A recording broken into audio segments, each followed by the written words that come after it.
ಯುವ ನಾಯಕ ಆಶಾ ಕಿರಣ ಬಯ್ಯಾಪುರ ಕುಟುಂಬದ ಶ್ರೀಯುತ ದೊಡ್ಡ ಬಸ್ಸು ಬಯ್ಯಾಪುರ ಪಾಟೀಲ್ ಅವರು ಮಾತುಗಳನ್ನು ಆಡಬೇಕು ಅಂತ ಕೇಳಿದ್ರು. ನಮಗೆ ಏನಾದರೂ ಒಂದು ಈ ಜಗತ್ತಿನ ಸೌಂದರ್ಯ ಅಥವಾ ನಮ್ಮ ಪ್ರತಿಯೊಂದು ಜೀವನದಲ್ಲಿ ಏನಾದರೂ ಸವಿಬೇಕಂದ್ರೆ ಈ ಪಂಚೇಂದ್ರಿಯಗಳಲ್ಲಿ ಕಣ್ಣು ಕೂಡ ಒಂದು ಬಹಳ ಮುಖ್ಯವಾದದ್ದು.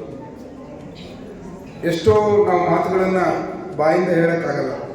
ಎಷ್ಟೋ ಜನರು ನಾವು ಮಾತನಾಡ್ಬೇಕಾದ್ರೆ ಹೇಳ್ತೀವಿ ಅವ್ರ ಕಣ್ಣಲ್ಲೇ ಮಾತನಾಡಿದಂತೆ. ಕಣ್ಣು ಕೂಡ ನಮ್ಮ ಮನಸ್ಥಿತಿಯನ್ನು ಹೇಳುವಂಥ ಸಮಯ ಇದೆ. ಅಂಥದ್ರಲ್ಲಿ ಇವತ್ತು ಬಹಳಷ್ಟು ತಮ್ಮ ವೃದ್ಧಾಪ್ಯದಲ್ಲಿದ್ದಾರೆ. 25 ಜನ ಅನ್ನೋದಕ್ಕಿಂತ 25 ಕುಟುಂಬಗಳಂತ ನಾನು ಭಾವಿಸ್ತೇನೆ ನಿಜವಾಗಲೂ.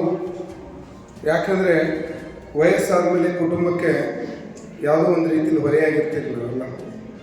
ನಾನು ಕೂಡ ಎಲ್ಲರೂ ಕೂಡ ಆಗ ನಮ್ಮ ಕೆಲಸವನ್ನು ನಾವು ಮಾಡಿಕೊಳ್ಳೋಕ್ಕೆ ಕಣ್ಣು ಬಹಳ ಮುಖ್ಯ.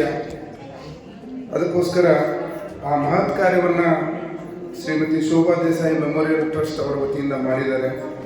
ಆ ಎಲ್ಲ ಹಿರಿಯರಿಗೆ ಶುಭವಾಗಲಿ. ಜೊತೆಗೆ ನಾನು ಕೂಡ ನಮ್ಮ ತಂದೆಯವರ ಹುಟ್ಟುಹಬ್ಬದ ಪ್ರಯುಕ್ತ ಡಿಸೆಂಬರ್ 16ರಂದು ಲಿಂಗಸೂರಿನಲ್ಲಿ 300ಕ್ಕೂ ಹೆಚ್ಚು ಜನರ ಕಣ್ಣಿನ ಆಪರೇಷನನ್ನು ಮಾಡಿಸಿದ್ವಿ. ಜೊತೆಗೆ ಕಳೆದ ಬಾರಿ ಕುಷ್ಟಗಿಯಲ್ಲಿ ಕೂಡ ಸೋದರ ನನ್ನ ಸ್ನೇಹಿತರಾದಂಥ ಸುಶೀಲ್ ಕಾಕಂಕಿ ಅವರ ನೇತೃತ್ವದಲ್ಲಿ 200ಕ್ಕೂ ಹೆಚ್ಚು ಕಣ್ಣಿನ ಚಿಕಿತ್ಸೆಯನ್ನು ಮಾಡಿದ್ವಿ. ಅವ್ರು ಹೇಳ್ತಾರೆ 1000 ಜನರಿಗೆ ನಾವು ಆಪರೇಷನನ್ನು ಮಾಡಬಹುದು, ಆದರೆ ಅವರನ್ನು ನೋಡ್ಕೊಳ್ಳೋ ಜವಾಬ್ದಾರಿ ಬಹಳ ದೊಡ್ಡದು, ಬಹಳ ಸೂಕ್ಷ್ಮರು. ಯಾಕಂದರೆ ವೃದ್ಧರಂದರೆ ಮಕ್ಕಳ ಥರ ಅವ್ರನ್ನ ಕಾಯಬೇಕು ನಾವು. ಅದಕ್ಕೋಸ್ಕರ ಮುಂದಿನ ಅವರ ಏನು 1000 ಕಣ್ಣಿನ ಆಪರೇಷನನ್ನು ಮಾಡ್ತಾರೆ ಅವರಿಗೆ ನಮ್ಮ ಸಹಕಾರನೂ ಕೂಡ ಇರುತ್ತೆ ಅಂತ ಹೇಳಲಿಕ್ಕೆ ಬಯಸ್ತೇನೆ. ನಿಮ್ಮ ಜೊತೆಗೆ ನಾವು ಇದ್ದೀವಿ ಸರ್.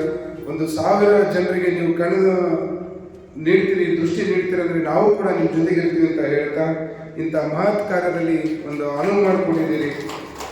ಇನ್ನು ದೇಸಾಯಿ ಕುಟುಂಬದ ಎಲ್ಲ ಬಂಧುಗಳಿಗೆ, ಇಲ್ಲಿ ನೆರೆದಿರುವಂಥ ಆ ಕುಟುಂಬದ ಎಲ್ಲ ಹಿತೈಷಿಗಳಿಗೆ, ಪತ್ರಕರ್ತರಿಗೆ ಎಲ್ಲರಿಗೂ ನಮ್ಮ ಸುತ್ತ ನನ್ನ ಮಾತುಗಳಿಗೆ ವಿರಾಮವನ್ನು ನೀಡ್ತಾ ಇದ್ದೇನೆ.